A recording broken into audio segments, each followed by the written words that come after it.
He built America's financial system from scratch, yet died broke.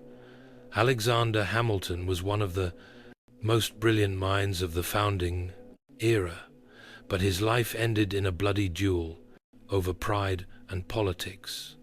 Long before the wars, the politics and the power, there was an island, quiet, humid, swept by salt and wind. Nevis in the British West Indies sat small and almost invisible on the map of the world.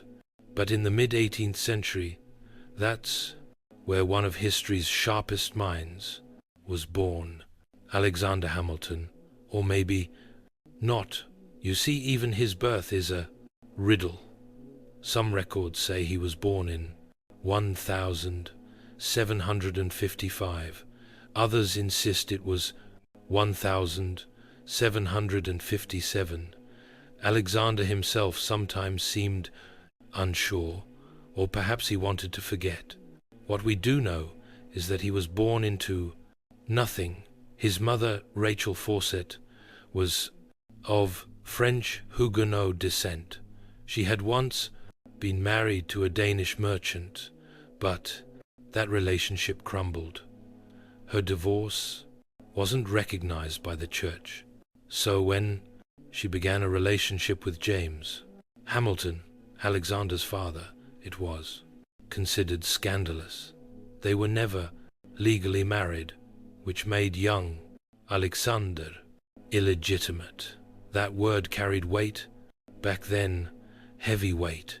It meant doors closed before you could knock. It meant whispers in the street. It meant shame you didn't earn but had to carry. Alexander grew up surrounded by economic hardship. His father struggled to find steady work. His mother, although resourceful and determined, couldn't shield him from poverty. The family moved from Nevis to Square trying to build a life. But bad luck followed them like a shadow. When Alexander was around 11, James Hamilton abandoned the Risazant family, likely ashamed and unable to provide. 2 years later, Rachel died of a fever, likely yellow fever, leaving Alexander and his older brother orphans. Just like that, everything was gone. Alexander was barely a teenager. He had no father, no mother, no inheritance, no title. But he had two things that would carry him further than any noble name could: his mind and his pen. And while the world saw just another colonial orphan, small, skinny, and forgettable, Alexander Hamilton was already quietly preparing to prove them all wrong, because sometimes the people with the least end up doing the most. After his mother's death, young Alexander Hamilton was left with little more than her name and the burden of survival. He and his brother were taken in by a cousin, Peter Lytton, but that refuge didn't last. Within a year, Linton died by suicide. Alexander was once again homeless, not yet 14. He had no stable shelter, no family to lean on, and no education beyond the basics his mother had managed to give him. He found work as a clerk at an import-export firm run by a merchant named Beekman and Kruger on the island of St. Kay. It wasn't glamorous. He handled invoices, tracked cargo, calculated currency exchanges, and kept ledgers. But for a boy with a hungry mind, it was a school in itself. Day by day, Alexander absorbed the rhythms of commerce, learning how the world really worked, not in textbooks, but in ships and sugar and debt. He was trusted, efficient, and sharp. By the time he was 15, he was left in charge of the entire business when the owner was away. Think about that. Most teenagers couldn't be trusted to sweep a floor properly.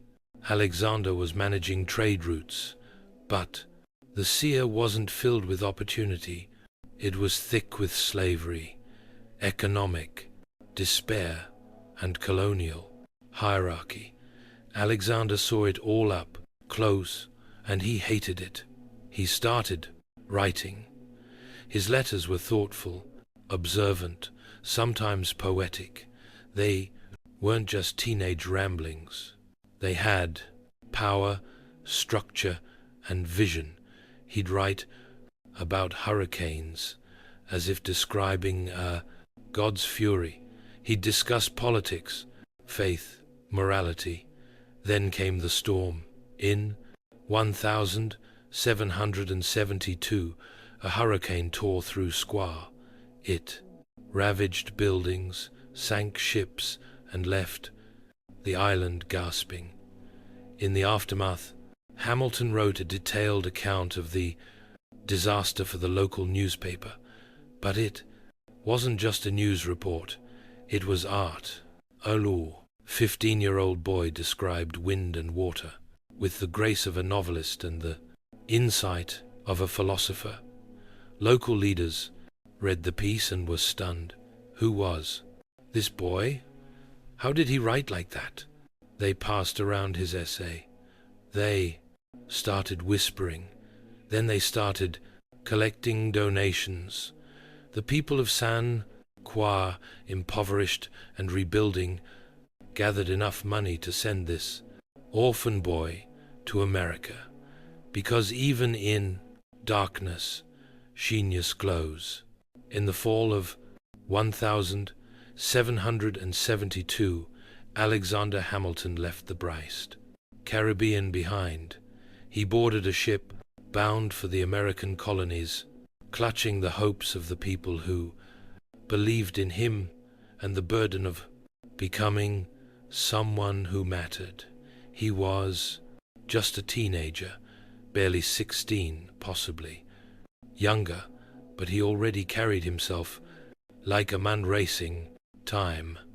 When he arrived in Boston and www.org later made his way to New York, the world looked completely different. Crowded streets, churches, dockyards, colleges. This wasn't St. Croix. This was chaos, opportunity, fire.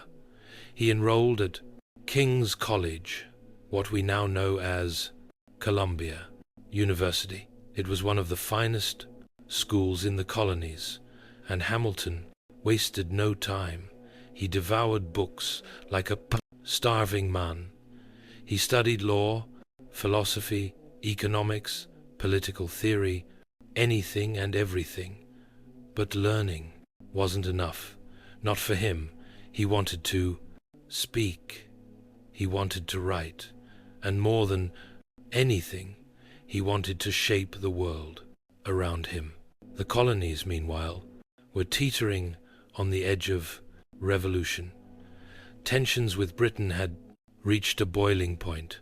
Taxes, soldiers, tyranny.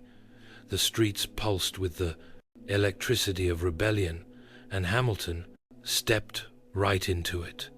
He started writing political essays under pseudonyms, defending the colonist right to resist British rule. Readers thought the author must be a seasoned scholar or a high-ranking official. When they found out it was a teenager, they couldn't believe it. Soon, Hamilton began giving speeches in public squares, fiery, bold, overflowing with ideas. He wasn't just echoing popular slogans. He was thinking ahead, imagining a new kind of government, a new kind of future. And people noticed. New York was full of revolutionaries, but Hamilton stood out. He wasn't from the elite families. He had no pedigree, but he had something better: vision and the fearless conviction to share it. He drilled with a militia in his free time, trained for war while he studied law, and wrote with the weight of a man twice his age. To some, he was brilliant, to others, arrogant, but no one could ignore him. America had just met Alexander Hamilton, and Alexander Hamilton had just found his battlefield. By the early 1770s, the colonies weren't just complaining anymore. They were preparing to fight. The British Crown had tightened its grip with taxes, troops, and proclamations. And while some men hesitated, others stood up. Alexander Hamilton was one of them. Still a student at King's College, Hamilton couldn't sit still. He joined a New York volunteer militia called the Hearts of Oak. They were young, mostly students, and woefully inexperienced. But what they lacked in training, they made up for in passion. Each morning, before sunrise, Hamilton drilled with his comrades in a graveyard beside Trinity Church. They trained with borrowed weapons, learned the basics of formation, and studied British military tactics. At night, he buried himself in books, classics, strategy, economics, philosophy. Day and night, mind and body, Hamilton was preparing for something big. In 1775, when war officially broke out with the battles of Lexington and Concord, Hamilton was ready. He helped lead a daring raid on a British battery in Manhattan, stealing cannons under enemy fire. It was bold, dangerous, and successful, exactly the kind of act that caught attention. Hamilton's leadership was unmistakable. He wasn't just a writer anymore. He was now a soldier, and a good one. Within months, he earned a commission as captain of an artillery company. It was a rare position for someone so young and without connections, but Hamilton had proved himself in both word and action. His company saw action in several key battles, including the Battle of Princeton, where Hamilton's guns helped secure a pivotal victory for the Continental Army. His skill didn't go unnoticed. Commanders praised his discipline and organization. His troops respected him, and news of a brilliant young artillery captain with a silver tongue and steel nerves began to spread. But someone else had noticed too, someone who would change Hamilton's life forever. General George Washington. Washington, commander of the Continental Army, was constantly on the lookout for men who could think, lead, and act under pressure, and in Alexander Hamilton he found all three. Hamilton had no way of knowing, but his days as a frontline officer were numbered. He was about to be called somewhere even more powerful than the battlefield. He was about to step inside the war room of a revolution. In 1777, something unexpected happened. Alexander Hamilton, barely in his 20s, commanding an artillery unit with growing respect, received an invitation. General George Washington wanted him not as a field commander, but as part of his inner military staff. At first glance, it might have seemed like a step backward. Hamilton loved the battlefield. He thrived on action, movement, and strategy under fire. But this was different. This was Washington, and this offer wasn't a demotion. It was a doorway into the very heart of the revolution. Hamilton accepted. Washington made him an aide-de-camp, a kind of chief of staff. But in truth, he was far more than a glorified secretary. He became Washington's most trusted advisor, writing letters, orders, and diplomatic messages, many in Washington's voice. Hamilton's pen never stopped moving. His words carried authority, clarity, and purpose. He corresponded with generals, governors, and Congress. When orders needed to be obeyed, Hamilton's letters made sure they were. His writing was as sharp as his thinking, and he worked day and night, often by candlelight with stacks of parchment and ink-stained hands. Washington relied on him for more than paperwork. Hamilton became a voice in his ear, a strategist, a sounding board. Despite the massive difference in age and status, there was mutual respect. Washington saw in Hamilton something rare, brilliance without hesitation. But Hamilton, despite his loyalty, still craved more. He didn't want to be remembered as just a writer. He yearned to lead men in battle again, to earn personal glory on the field, not just behind a desk. Multiple times he asked Washington for a combat command. Multiple times Washington denied him, not out of punishment, but because he couldn't afford to lose him. The tension quietly simmered between them. Washington treated him like a son. Hamilton sometimes chafed at the blank boundaries, but they needed each other. During these years, Hamilton also forged connections with powerful allies, including Lafayette, John Lawrence, and other revolutionary thinkers. His ideas were expanding. He wasn't just fighting a war. He was dreaming of what came after it. A new nation, a government that actually worked, a future he could help design. He was still young, still ambitious, and still just getting started. For 4 long years, Alexander Hamilton served faithfully at George Washington's side. He drafted letters that held armies together, organized supply chains during brutal winters, and helped Washington navigate the fragile egos of generals and politicians. His work was vital. There was no denying that. But inside, a fire still burned. Hamilton wanted the battlefield. He didn't just want to write about war. He wanted to fight it. He saw glory in military leadership, in leading charges, in commanding respect, not just for his intellect, but for his bravery. He had proven himself before, back when he stole cannons under enemy fire and rallied artillery units in battle.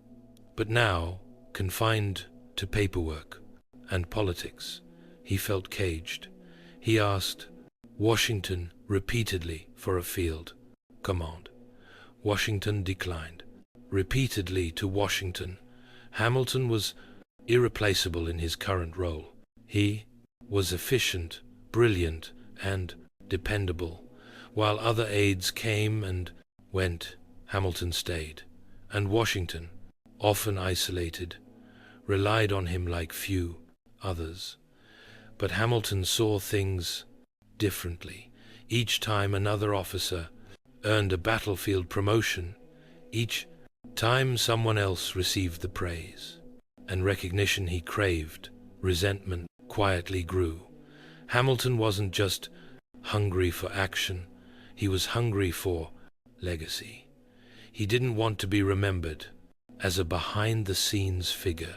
He wanted his own legend. The tension reached a breaking point in early 1781. After a minor misunderstanding, Hamilton kept Washington waiting outside a room for just a few minutes. Washington snapped. He rebuked Hamilton sharply, and Hamilton, already simmering with frustration, resigned from his staff position soon after. It was bold, some might say reckless, but for Hamilton it was a necessary gamble. He had served loyally, he had earned trust, and now he would take his fate into his own hands. Still, even after resigning, he didn't abandon the cause. He remained connected to the army, continued writing, and kept pushing for a command of his own. And finally that chance came. Later that year, Washington offered him what he had waited for, his own battalion. The war wasn't over yet, and neither was Alexander Hamilton's climb towards greatness. The pen had served him well, but now it was time to lead with the sword. After years of waiting, writing, and proving himself behind the scenes, Alexander Hamilton finally received what he'd been chasing, command of his own battalion. It was the spring of 1781. The American Revolution was grinding into its final decisive stages, and all signs were pointing toward Yorktown, Virginia. There, British General Cornwallis had dug in with thousands of troops, waiting for reinforcements from the sea. What he didn't know was that the Franco-American alliance was about to strike with full force. Washington and French General Rochambeau planned to march their armies south for one final blow. Hamilton, with his newly earned command, would march with them. As the siege of Yorktown began in September, Hamilton's moment came into focus. The plan was risky.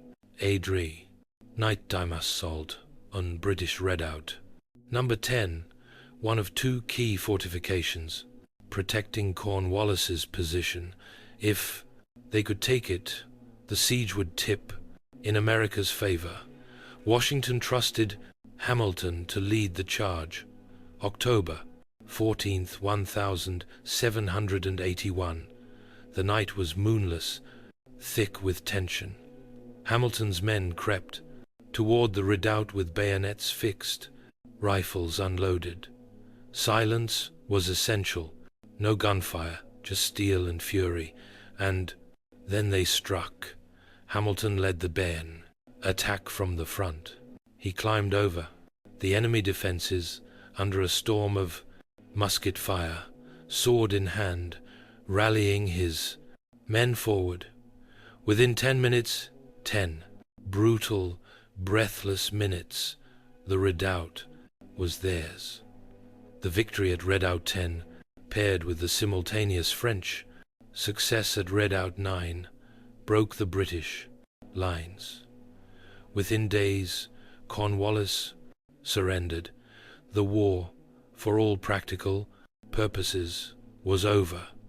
For Hamilton, that night was more than just a battle. It was vindication. He had proven he was more than a writer, more than a political mind. He had led troops under fire and won. He was still in his early 20s, yet he had already shaped the war from both the desk and the front lines. He had earned Washington's respect once, again, this time not just as an aide, but as a warrior. But the battlefield was only the beginning. Now that independence was nearly won, the question became, what next? What kind of nation would rise from the ashes of war? For Hamilton, the answer was clear. If America was going to survive, someone had to build it, and he was ready to start laying the foundation. When the guns fell silent, and the Treaty of Paris was signed in 1783, the United States of America was officially free. But freedom, Hamilton quickly realized, was only the beginning. The country was independent, but not stable. The Articles of Confederation, the first attempt at a national government, were weak, toothless, and dangerously inefficient.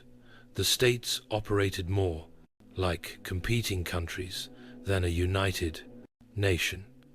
They printed their own money, set their own rules, and squabbled endlessly over borders, taxes, and trade. To Hamilton, it was chaos, masquerading as liberty. He left the army and returned to civilian life in New York, where he officially began his career as a lawyer. But his mind was still on the battlefield. Only now the enemy wasn't redcoats. It was disorder, economic instability, and a lack of federal power. Hamilton believed deeply in structure, in systems, in a central government strong enough to hold the country together, and he feared that without it, everything they had just fought for would collapse. So he started writing again. He wrote essays, letters, and proposals. He joined state political circles, speaking passionately about the need for change. His voice, once used to rally troops, was now used to rally minds. In 1786, he helped organize the Bronx Annapolis Convention, a meeting meant to address the country's commercial problems. Only 5 states showed up, and nothing much happened on the 5 surface. But Hamilton used the opportunity to push for something bigger, a full constitutional convention to overhaul the government from the ground up. He got his wish. The following year, delegates from all 13 states gathered in Philadelphia, among them George Washington, James Madison, Benjamin Franklin, and Alexander Hamilton. Hamilton was one of the youngest in the room, but his energy was unmatched. His speeches were bold, his ideas were unapologetically pro-pass, Federalist. He believed America needed a strong central government, a national economy, and a unified identity. Not everyone agreed.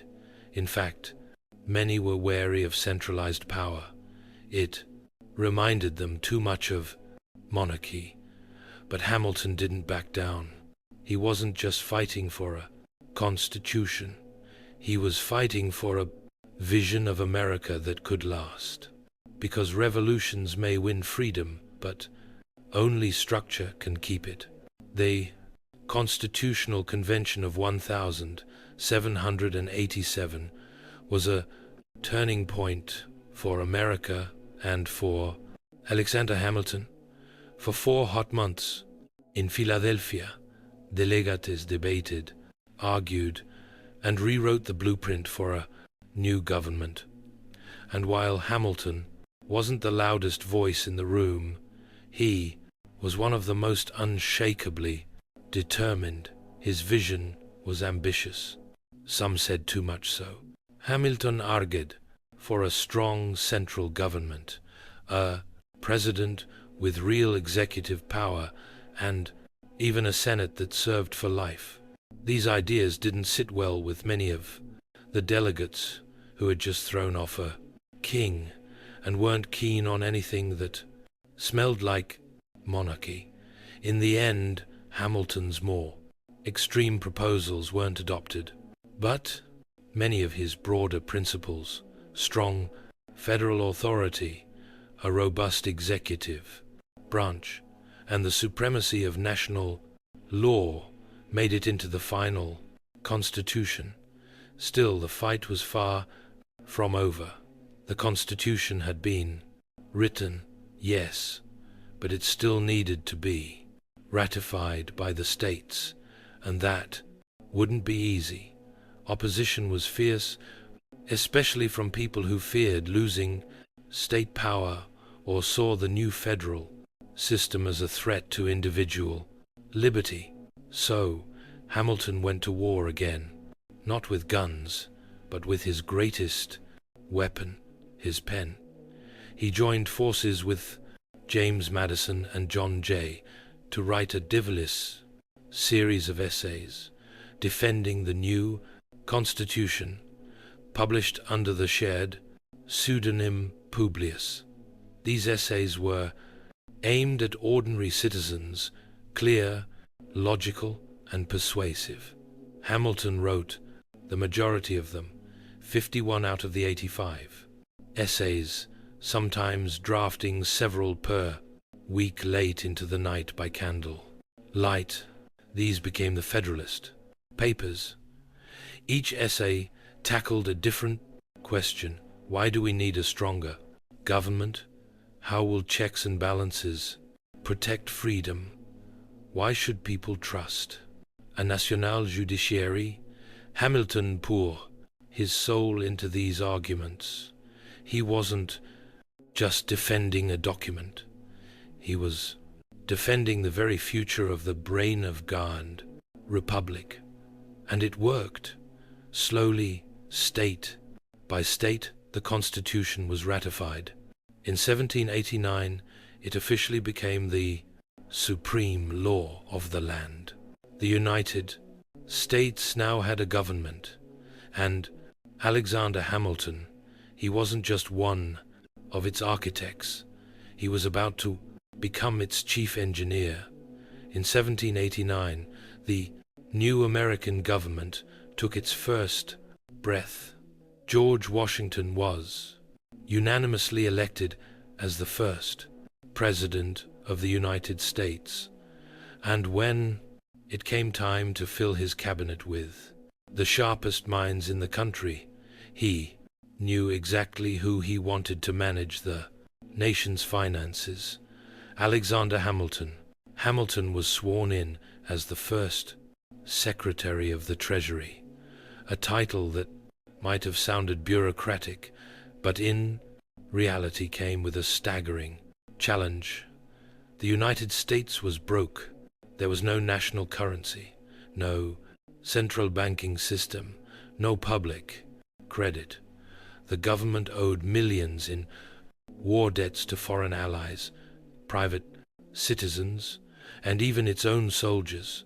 The economy was fractured, unstable, and teetering on collapse. To most it seemed like a disaster. To Hamilton it was an opportunity.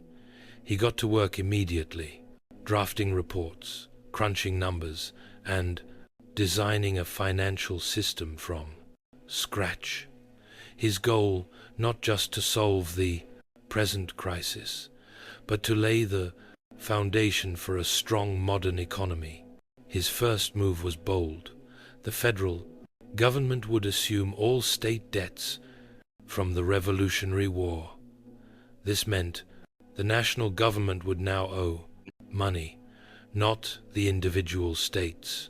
Many saw this as dangerous. Hamilton saw it as brilliant. Why? Because if the federal government owed money, lenders, especially the wealthy elite, would have a vested interest in its survival.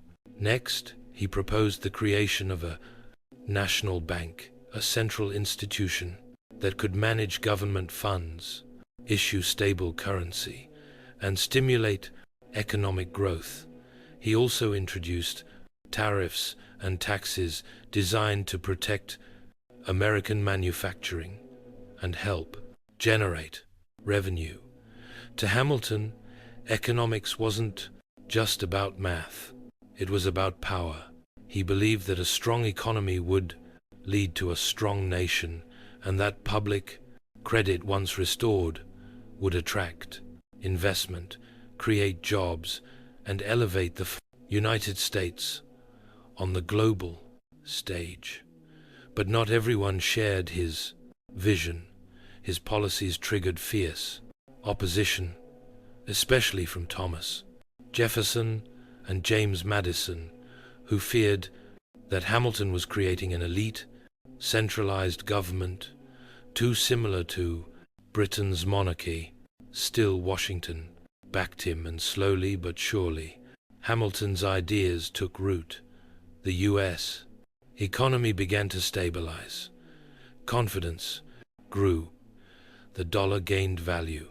In just a few years, Hamilton had taken a bankrupt, fractured collection of states and given it the beating heart of a functioning economy. He wasn't just managing money. He was building a nation. As Alexander Hamilton's financial system began to take shape, so did his reputation, not just as a brilliant architect of the economy, but as a polarizing force in American politics. To his supporters, Hamilton was a genius, a man who turned chaos into order and gave the young nation a real future. But to his critics, he was dangerous, too bold, too centralized, too British in style, with his talk of national banks, strong executives, and urban industry. And no critic was louder or more persistent than Thomas Jefferson. Jefferson, the Secretary of State, was Hamilton's opposite in nearly every way. Where Hamilton believed in cities, commerce, and concentrated federal power, Jefferson believed in rural life, individual liberty, and limited government. He saw America as a land of farmers and freedom, not financiers and federal banks. The two men couldn't have disagreed more. To Jefferson, Hamilton's national bank was unconstitutional. His debt plan was a favor to the wealthy, his tariffs and taxes a burden on the common man. He believed Hamilton was steering the country toward a dangerous aristocracy, where elites ruled and liberty suffered. To Hamilton, Jefferson was naive. His vision of an agrarian paradise ignored economic reality. Without credit, without industry, without structure, Hamilton believed the nation would crumble. The clash was more than philosophical. It became personal. Each man had allies. Jefferson had Madison, and Hamilton had Washington's ear. Their disagreements turned the cabinet into a war zone.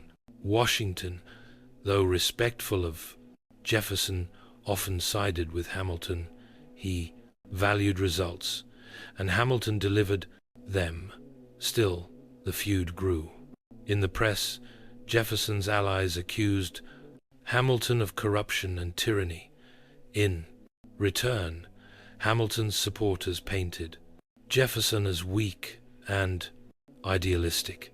What began as debate quickly hardened into rivalry and eventually birthed something new in American history. Political parties. Hamilton's followers became known as the Federalists, Jefferson's the Democratic Republicans. The country, still young and fragile, was now splitting into factions. It wasn't what the founding fathers had wanted, but it was what the moment demanded.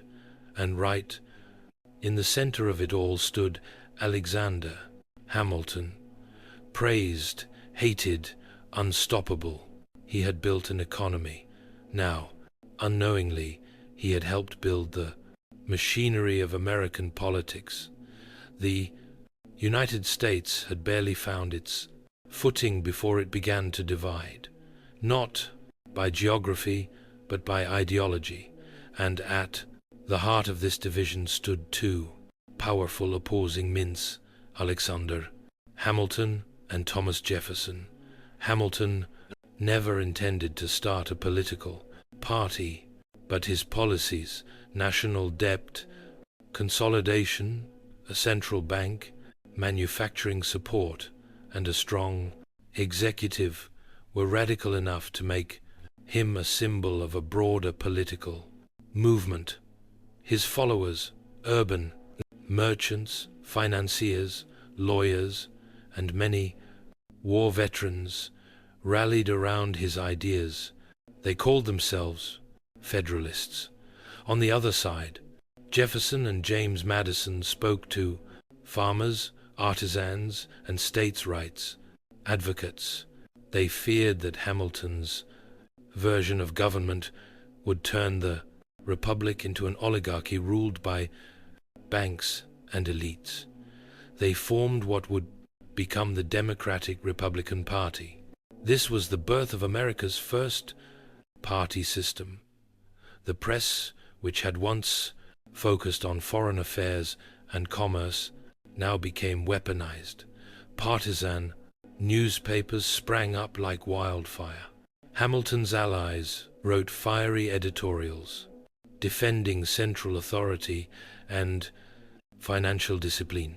Jefferson's camp countered with blistering critiques, accusing Hamilton of betraying the Revolution by building a system that benefited the rich. Hamilton, ever combative, gave as good as he got. He wrote under pseudonyms, leaked damaging letters, and used his incredible skill with language to shape public opinion. He wasn't just managing policy, he was managing narratives. Washington, who deeply disliked factionalism, grew increasingly uncomfortable. He had hoped that his presidency would set a tone of unity, but by the end of his second term, the cabinet was a political battlefield, and the nation a house divided.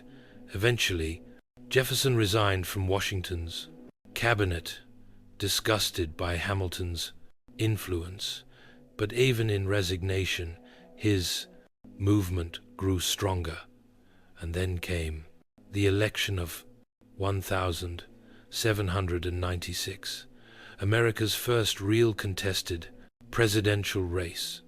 John Adams, a Federalist, won. But Jefferson, his opponent, became vice president under the rules of the time. It was an awkward, tense administration, and Hamilton, although no longer in the cabinet, still pulled strings from behind the curtain.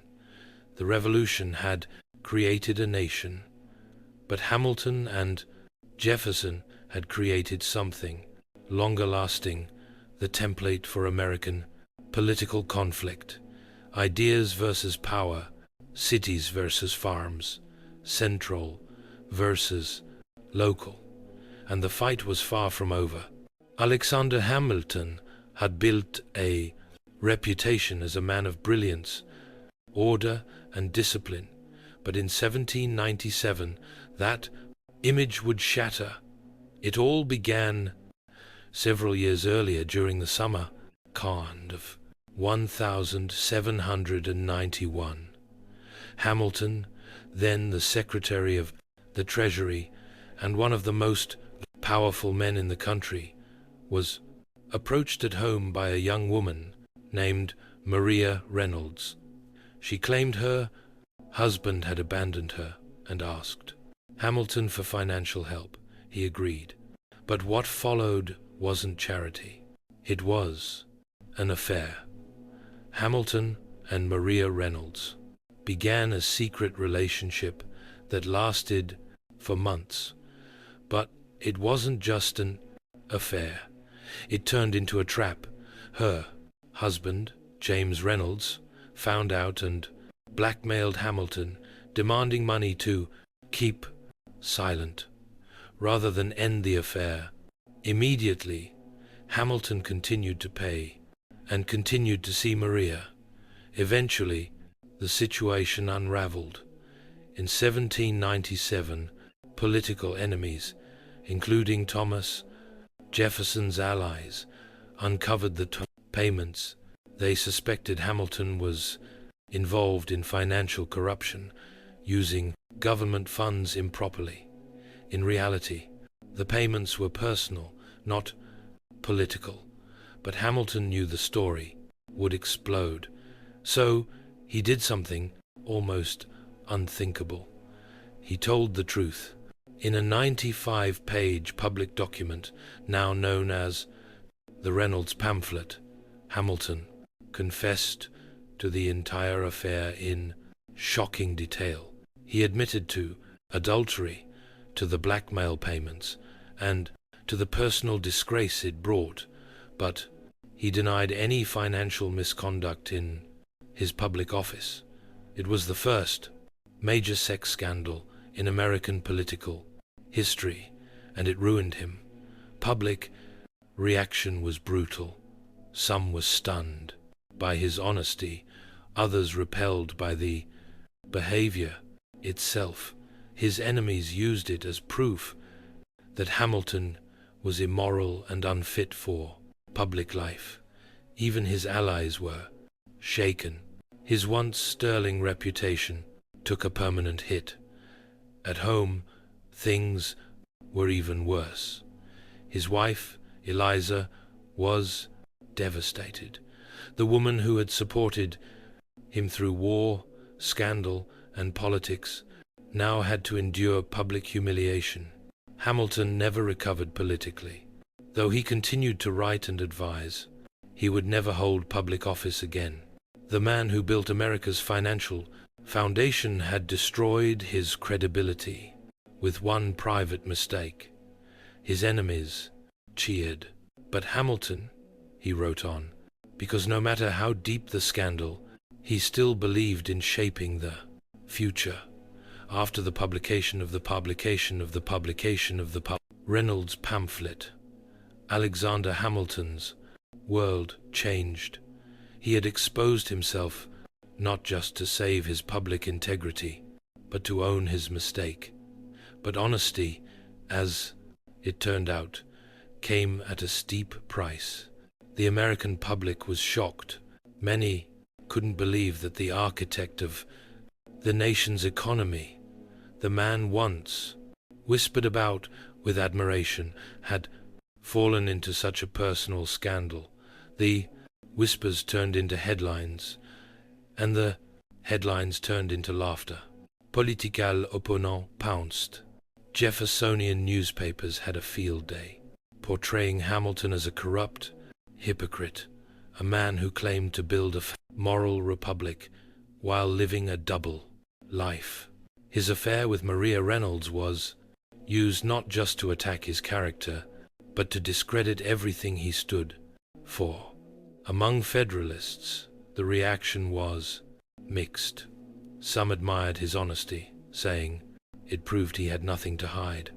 Others saw liability, a man who, despite his brilliance, couldn't control himself.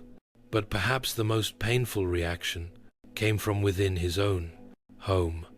Eliza Hamilton, his wife, had been his fiercest defender for years. Through war, politics, and public pressure, she had stood by him. But this time, Hamilton had betrayed her trust in the most public way possible. The damage to their marriage was deep and personal. Still, she didn't leave him, and Hamilton, wounded but not silenced, continued to write. He may have lost public favor, but he had not lost his sense of duty. He remained an influential voice behind the scenes. During the contentious presidential election of 1800, Hamilton, no longer in office, tried to shape the outcome anyway. Although he was a Federalist, Hamilton did not trust President John Adams, the head of his own party. The two men had grown to despise each other. So, in a move that shocked even his allies, Hamilton publicly attacked Adams in a scathing pamphlet, calling him unstable and unfit for office. It was political suicide. The attack fractured the Federalist Party and opened the door for Thomas Jefferson to win the presidency. Hamilton had intended to steer the outcome, but ended up sinking his own side. He had once controlled America's finances. Now he was an outsider in a country he helped build. Yet even in exile, Hamilton couldn't help himself. He kept writing because that's what Hamilton did. He fought, he failed, and he never stayed quiet. By the turn of the 19th century, Hamilton's influence had faded. He no longer held public office. The Federalist Party was splintered, and his personal reputation, still scarred from the Reynolds scandal, kept him on the fringes of power. But if Hamilton was drifting from the center of politics, someone else was quickly stepping into it. Aaron Burr, sharp, ambitious, and unpredictable. Burr was a man Hamilton had never trusted. The two had crossed paths in New York politics for years. Burr was charismatic, calculating, and well-connected. He could charm a crowd just as easily as he could undercut an powerful opponent. To Hamilton, Burr was dangerous, not because of what he believed, but because he seemed to believe in nothing. In the election of 1800, the rivalry between Burr and Hamilton deepened. Burr ran as Thomas Jefferson's running mate on the Democratic-Republican ticket, but due to a quirk in the electoral college system at the great time, both Jefferson and Burr received the same number of electoral votes, a tie. The decision went to the House of Representatives, and Hamilton, though no friend to Jefferson, made a stunning choice. He backed Jefferson in letters and conversations with Federalist representatives. Hamilton argued that while he disagreed with Jefferson's politics, at least Jefferson had principles.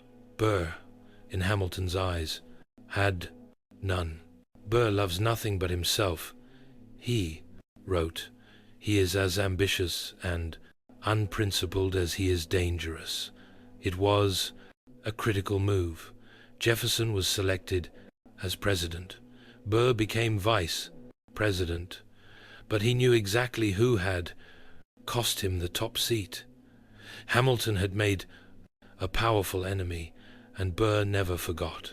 Over the next few years, Burr's political fortunes declined. He was sidelined during Jefferson's presidency, and eventually found himself isolated, much like Hamilton. But unlike Hamilton, Burr was not content to fade quietly. The tension between the two men smoldered. Through letters, speeches, and political maneuvering, Hamilton continued to publicly insult Burr's character. He warned anyone who would listen that Burr posed a threat to the Republic. It wasn't just politics anymore. It was personal. Two men, two careers in decline, and one final confrontation creeping closer. Neither of them knew it yet, but the fuse had already been lit, and it would explode in blood. By 1804, the political landscape had changed again. Thomas Jefferson was in his second term as president, and Aaron Burr, still serving as vice president, was now completely cut off from the power he once tasted. Rejected from Jefferson's inner circle and politically stranded, Burr set his sights on a new opportunity, the governorship of New York.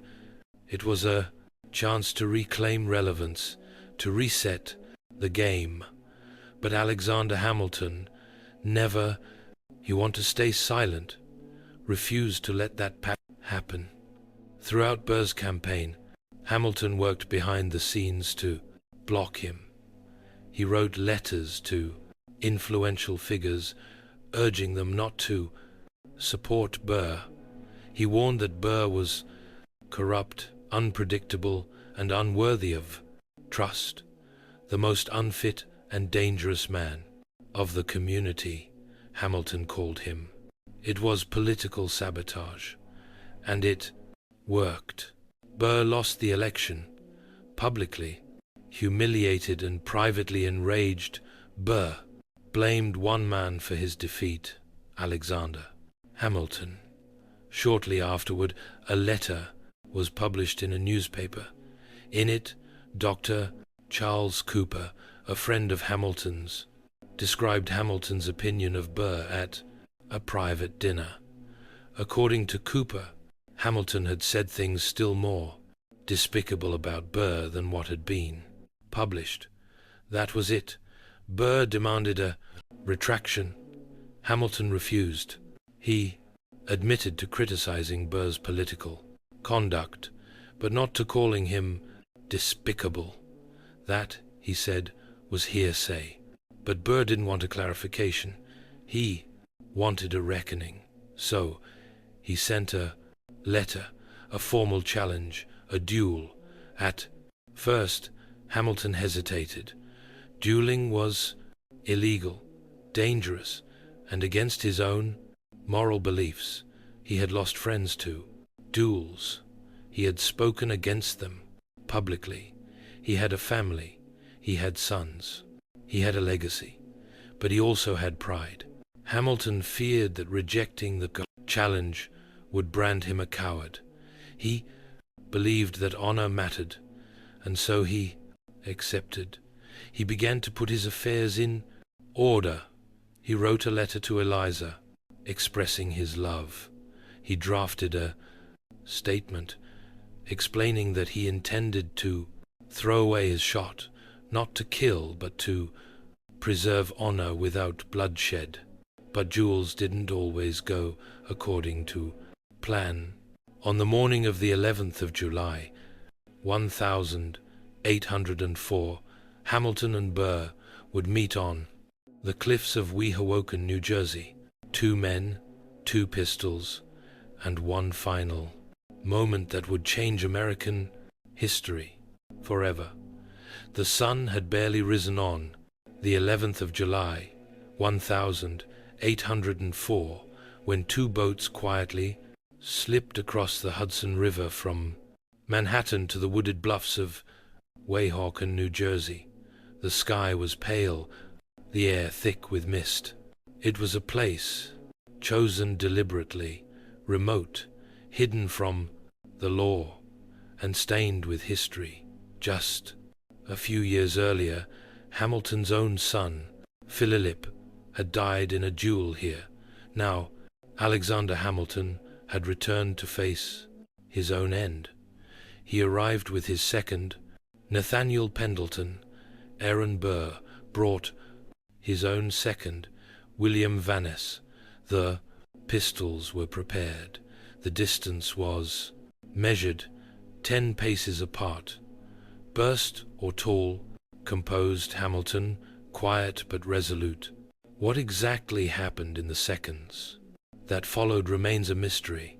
Hamilton claimed beforehand that he intended to throw away his shot, to aim high, to avoid bloodshed, to meet the challenge without killing. Some accounts say he fired into the air, deliberately missing. Others believe he flinched or fired by reflex. But what isn't in question is what Burr did next. He raised his pistol.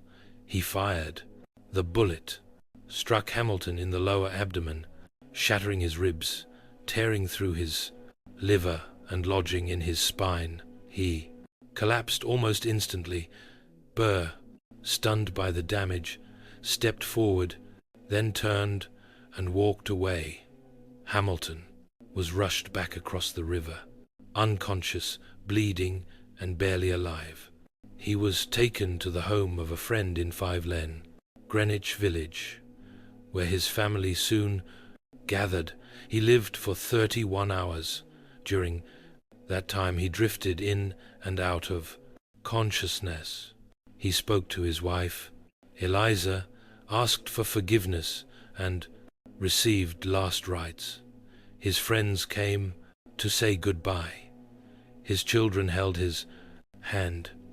And then on the afternoon of July 12th, 1804, Alexander Hamilton died. He was 47 years old. The man who had fought in the Revolution, built the nation's financial system, written the bulk of the Federalist Papers, and shaped the very structure of the United States, was gone, killed in a duel that history would remember as a tragedy, a waste, and a final chapter written in gunpowder and pride. But Hamilton's story didn't end there, because death has a strange way of echoing, especially when a legacy refuses to be buried. As news of Alexander Hamilton's death spread across New York City, shock rippled through every corner of the young republic.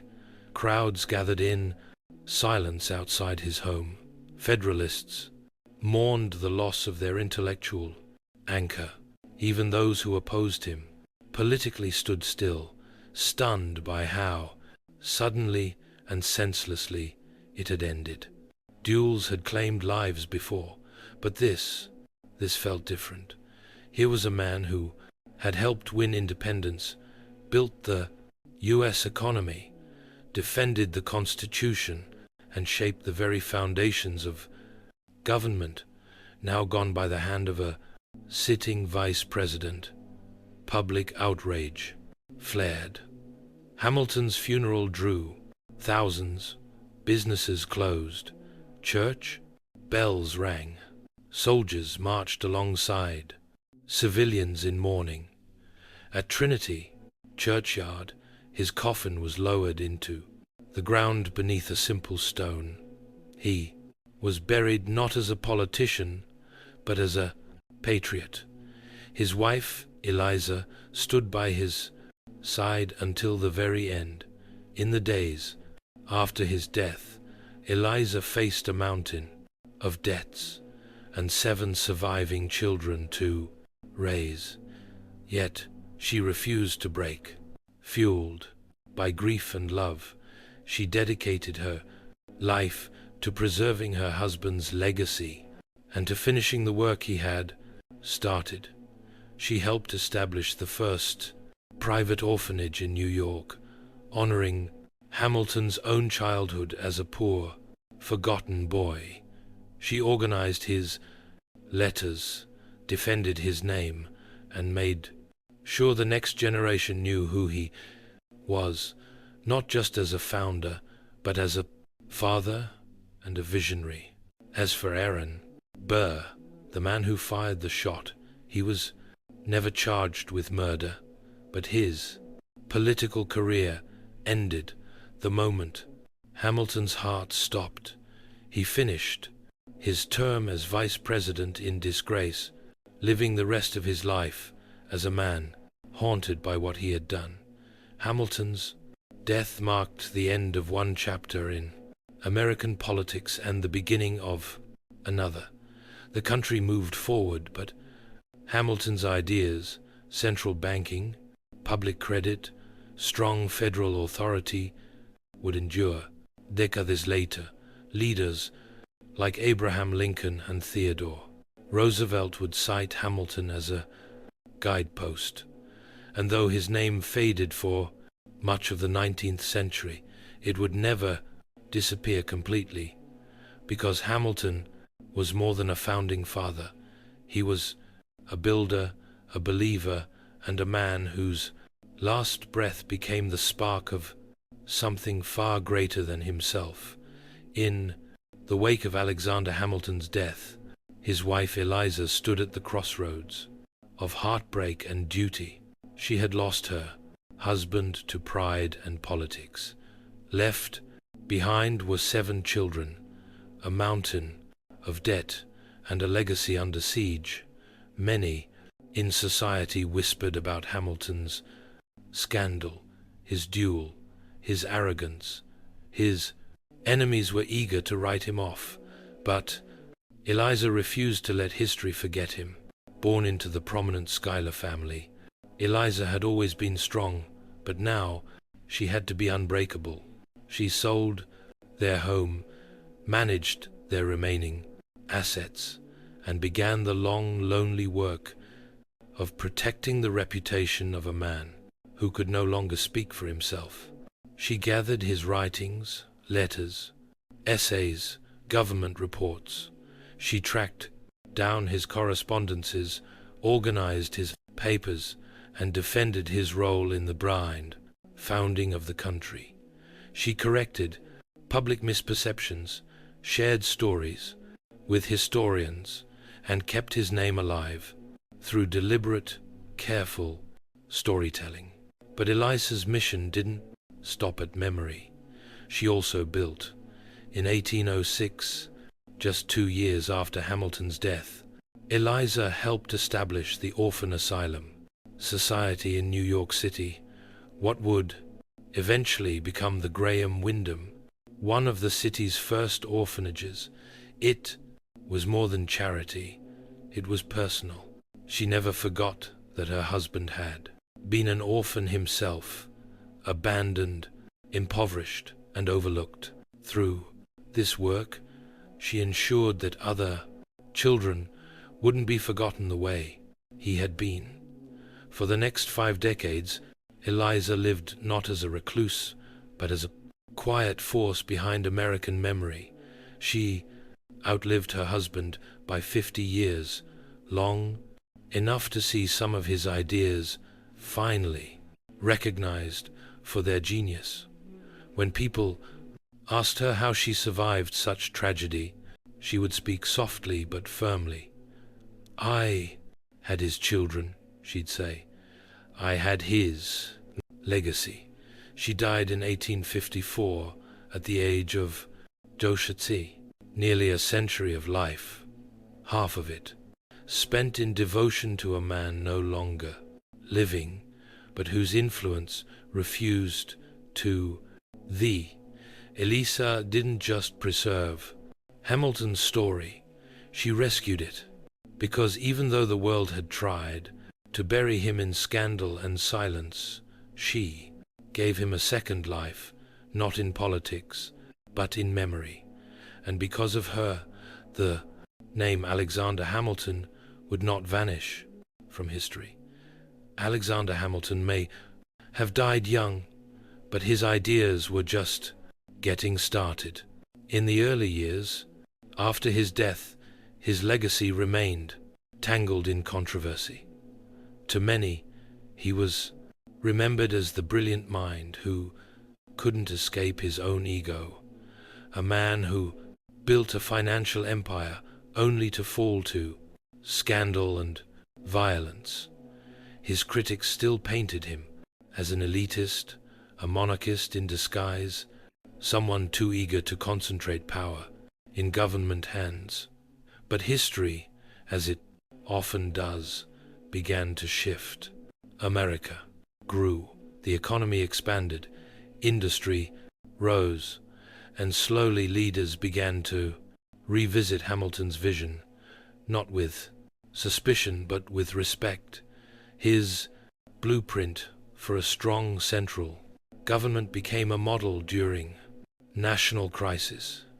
His belief in federal credit became the cornerstone of American financial power, and his dream of a diverse industrial economy came to life in the factories, railroads, and trade routes that shaped the 19th century. By the time the Civil War approached, Abraham Lincoln was reading Hamilton's writings closely. He saw Hamilton as a guide, a man who understood that preserving the Union required both principle and structure. Lincoln's financial strategy during the war reflected Hamilton's belief in a unified economic system supported by national credit. Even later, presidents like Theodore Roosevelt and Franklin D. Roosevelt would quote Hamilton in speeches, drawing on his ideas about executive strength, national infrastructure, and economic planning. Historians, too, began to change their tone. The once dismissed Federalist became, in hindsight, one of the most forward-thinking of all the founding fathers. He had seen a version of America that took over a century to fully arrive, and in many ways was still arriving. Hamilton's critics had often accused him of dreaming too big, but maybe that was the point. His vision was never meant for his time alone. It was meant to grow into the future, to outlive him, outlast him, and evolve as the country did. He died before he could see it, but his fingerprints were on everything. The banks, the courts, the Constitution, the very concept of a nation bound not by blood or region, but by ideas. Alexander Hamilton was no longer just a man. He was a philosophy in motion. As the 19th century rolled on, Alexander Hamilton's name began to fade. Other founding fathers rose to mythic status. George Washington, the noble general; Thomas Jefferson, the philosopher, president; Benjamin Franklin, the beloved genius. Their stories were retold in classrooms, statues, and textbooks. But Hamilton, he became a footnote. Part of the reason was political. His Federalist party had long since vanished, absorbed or overtaken by new political movements. His enemies, Jeffersonians, Jonians, and others, controlled much of the public narrative in the decades following his death, and they weren't exactly eager to praise a man they saw as a threat to democracy. They called him arrogant, power-hungry, a man who cared more for bankers and industry than for the common man. And then there was the duel. In a young, idealistic republic, Hamilton's end, killed in a personal dispute by another politician, felt messy, almost shameful. It didn't fit the heroic narrative many Americans wanted to teach their children. So over time his memory softened. The Federalist Papers, once a cadaver, cornerstone of constitutional debate, were still read, but often without much attention to the man behind most of life. His economic policies lived on in practice, but not in name. He became quietly the founder. People forgot, but not everyone forgot. Legal scholars, economists, and historians kept digging into his work. Some praised his brilliance, his foresight, his ability to predict the needs of a nation still in its infancy. Others admired the raw determination of a man who rose from nothing, an illegitimate orphan from the Tacit Caribbean, into one of the most influential figures in American history. Even still, for most of the 19th and 20th centuries, Hamilton remained a second-tier figure, respected but not revered. His portrait was placed on the $10 bill, but few people gave it more than a passing glance. He had a statue or two, a few schools named in his honor, and a tomb in Trinity Church, but he wasn't celebrated the way Washington or Lincoln were. It seemed history had quietly tucked him away. But Hamilton had always been underestimated, and like he had done so many times before, he was quietly waiting for a chance to rise again. This time not through politics, but through something no one saw coming. For nearly 2 centuries, Alexander Hamilton's story remained largely in the Black and Hammonds background of American memory until one man picked up a book at an airport and everything changed. In 2004, historian Ron Chernow published a groundbreaking biography titled Alexander Hamilton. It was rich, detailed, and deeply humanizing, instead of focusing only on policy or scandal. It painted a full picture of a complex man, flawed, brilliant, ambitious, relentless, a man who had risen from nothing to shape a nation. The book was praised by scholars, but it reached someone entirely unexpected, a young playwright and musician named Lin-Manuel Miranda. On vacation in Mexico, Miranda brought Chernow's biography along as light reading. By the second chapter, he was stunned. "This is the most hip-hop story I've ever read," he said, a poor kid from the Caribbean who used words to rise to the top. It didn't just resonate, it sounded like music. And so Hamilton's second act began, not in Congress, but on Broadway. In 2015, Miranda's musical Hamilton premiered at the Public Theater in New York City, a bold genre-defining mix of hip-hop, R&B, and traditional show tunes. It reimagined the Founding Fathers as young, diverse, and deeply flawed revolutionaries. Hamilton, played by Miranda himself, was portrayed as a lyrical genius, a political fighter, and a man burning with purpose and insecurity. The show cast actors of color in the Gleeses and in the Kine roles of America's founders, giving new voice and new relevance to an old story. Audiences were electrified. The show moved to Broadway later that year, earned a record-breaking 16 Tony Award nominations, won 11, and went on to win the Pulitzer Prize for Drama. It became a cultural phenomenon, pulling Hamilton's legacy out of dusty textbooks and into the hearts of millions. Suddenly, the world wanted to know who was Alexander Hamilton. Students began reading the Federalist papers. Visitors flocked to Maine, Trinity Church, and the Hamilton Grange.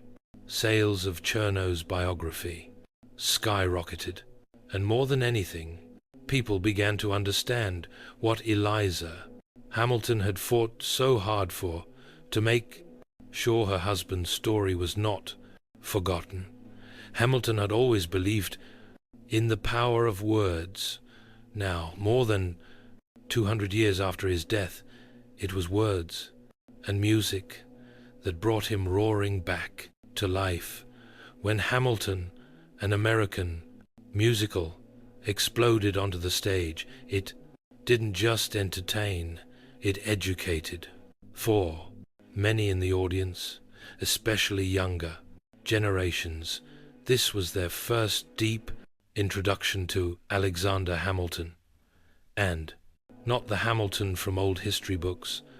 The musical brought him to life with rhythm, emotion, and modern urgency. Suddenly, students were quoting Federalist number 10 in classrooms. History teachers were updating lesson plans. College courses began, including the lyrics alongside primary source documents. Museums saw surges in attendance. Even Google searches for Alexander Hamilton spiked into the millions. Hamilton had become cool, but it wasn't just about music or rhyme schemes. The story resonated because it was universal. Here was a man born out of wedlock, raised in poverty, an arm immigrant with no status or title, who rose by the sheer power of his intellect, ambition, and resilience. His flaws, his pride, his temper, his insecurities were not hidden, but explored. In many ways, Hamilton became a mirror for immigrants, for underdogs, for dreamers, for anyone who had ever been told they didn't belong. Lines like, "I am not throwing away my shot," or "Immigrants, we get the job done," became rallying cries. The themes of legacy, sacrifice, and the weight of history struck chords in a divided, uncertain world. And while the musical took creative liberties, as all dramatizations do, it sparked something rare, genuine curiosity about the real man behind the melody. Historians, at first skeptical, began to applaud the phenomenon. It didn't replace academic study, but it opened doors. It got people asking questions. It brought forgotten stories into the light. The show's cultural impact even reached the highest levels of government. Former President Barack Obama called it a story about America, then told by America. Now, tickets were gifted to students. The cast performed at the White House. More than 2 centuries after his death, Hamilton was not just remembered, he was relatable. In his own time, he often felt like an outsider, misunderstood, too bold, too fast, too much. But now the world finally caught up, and the man once buried by scandal and politics now had history's full attention, because once forgotten, stories are told loud enough they can echo through time. As the spotlight returned to Alexander Hamilton in the 21st century, people began to look at his ideas, not just his life, and realized something extraordinary. So much of what America is came from him. From the very beginning, Hamilton was thinking not just about independence, but about what came next. While others fought to break free from Britain, Hamilton focused on how to build something that would last.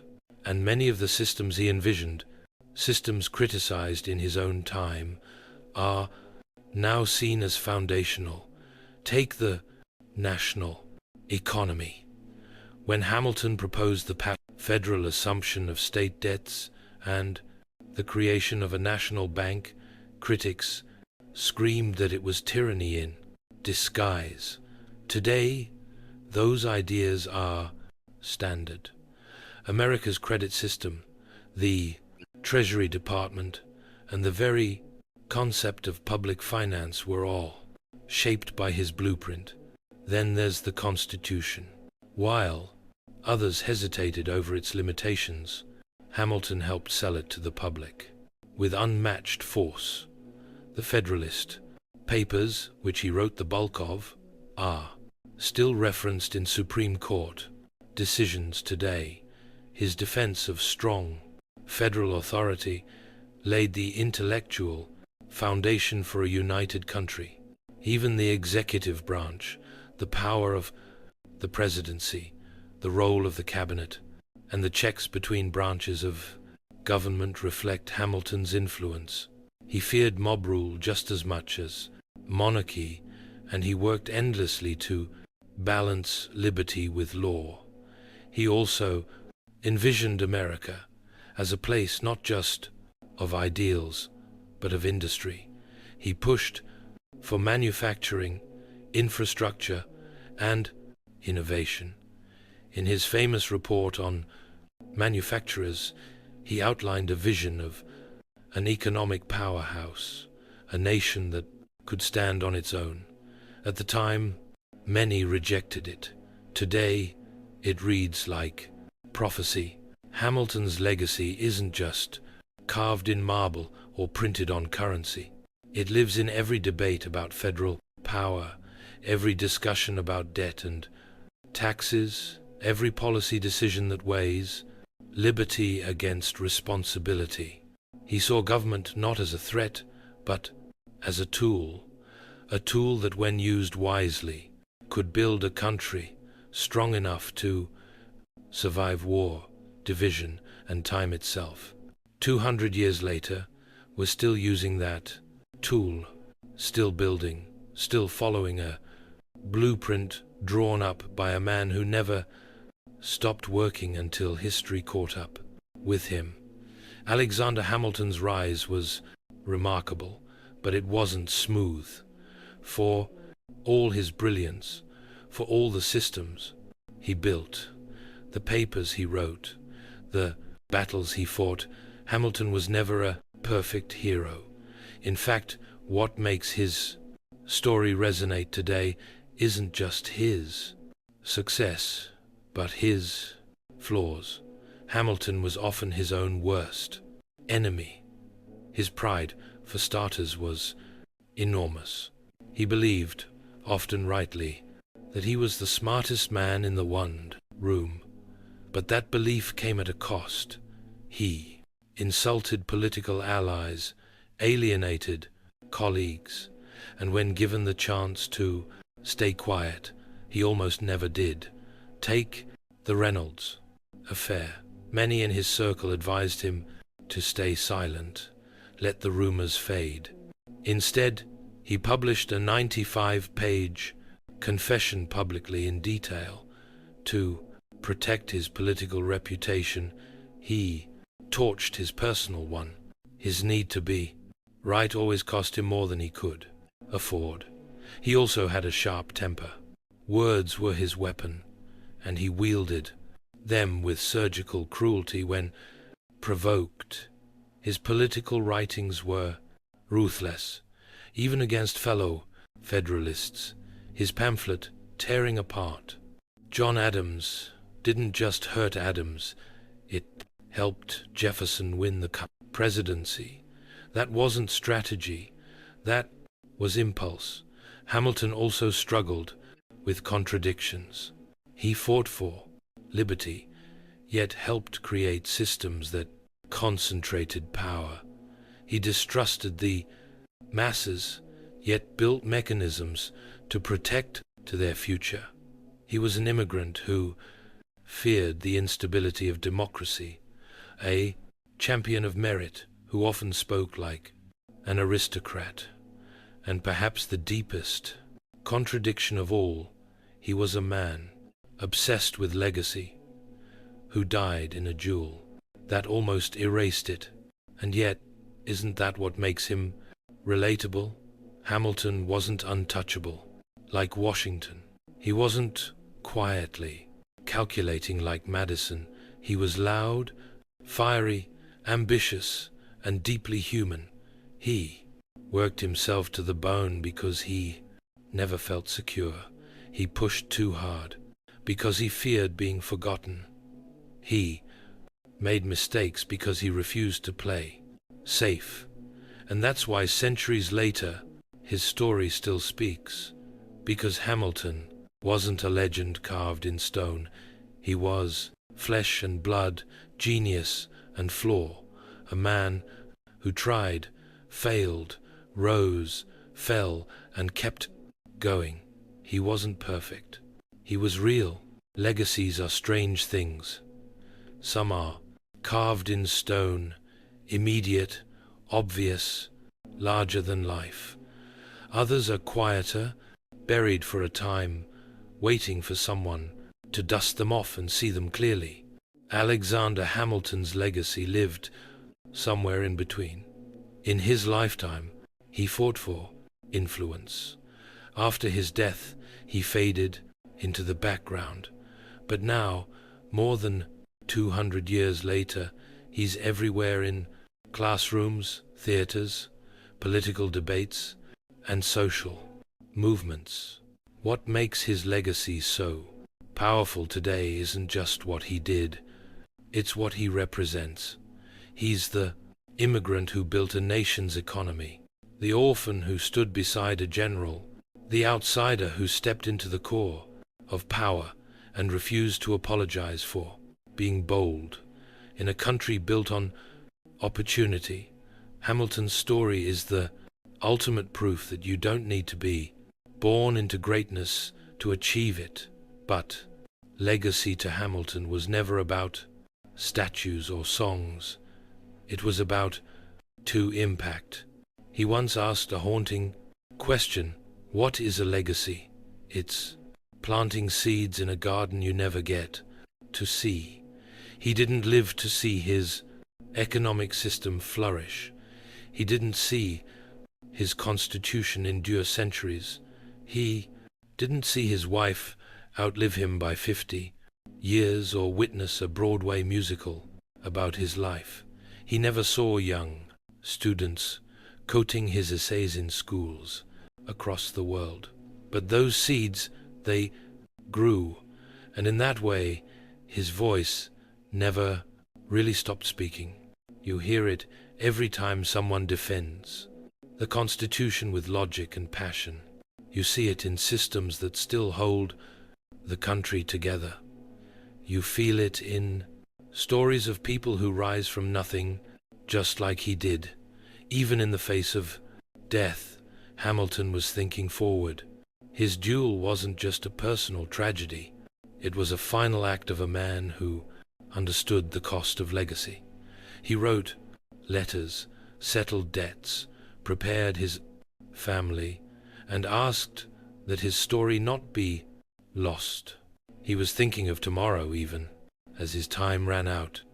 And now, centuries later, the garden he planted continues to bloom. Not because he was perfect, but because he refused to be forgotten. Alexander Hamilton's life was short, 47 years. But in those years, he lived more than most ever do. He rose from poverty, carved out a place in history with nothing but his mind and will, and left behind a legacy that helped shape an entire nation. He was never a president. He never led a state.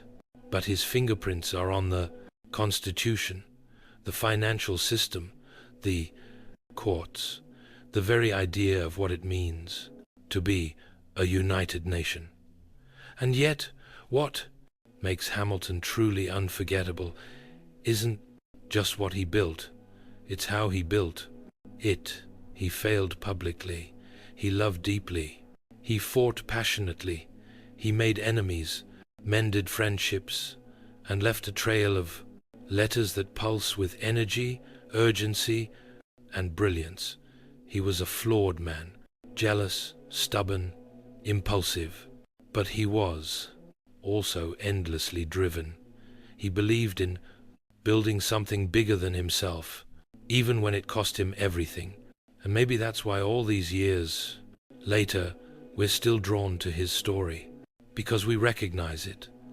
The struggle to rise, the need to prove yourself, the tension between ambition and morality, the hope that your work, your words, might outlast you. His life reminds us that greatness isn't about perfection. It's about effort, about vision, about refusing to settle for the world as it is, and daring to imagine the world as it could be. Hamilton imagined a future where America was strong, structured, and stable. And while he never got to see that future fully realized, he laid the foundation with fierce determination. He may not have thrown away his shot on that dueling ground, but through his work, his words, and his unwavering spirit, he gave the rest of us a shot at freedom, at structure, at rada possibility. And in the end, what more could you ask from a founding father? He was not made of marble or myth. He was made of ink, steel, and fire. So the next time you hold a $10 bill, remember, the man who didn't come from money, didn't come from privilege, but gave everything he had to build a country that could outlive him. That's Alexander Hamilton. And now you know his